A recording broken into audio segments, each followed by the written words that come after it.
عاوز قد ايه؟ 10 لتر. ب 12 كده. ليه يا عم ده البنزين ب 10 جنيه؟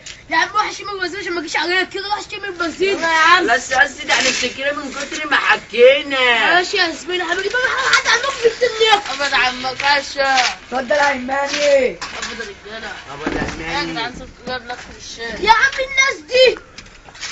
طب خد المعلم بعت. ايه يا عماني نوزع كله ب 50 جنيه، تعبانه فيها العظماء السبعه. المره الجايه اجيب لك 50 جنيه يعني الراجل ده 25 وانا 25 واللبس ده كله 25 سنة سجن والسنة وفى بجنيه. الله يرحمك يا خالتي.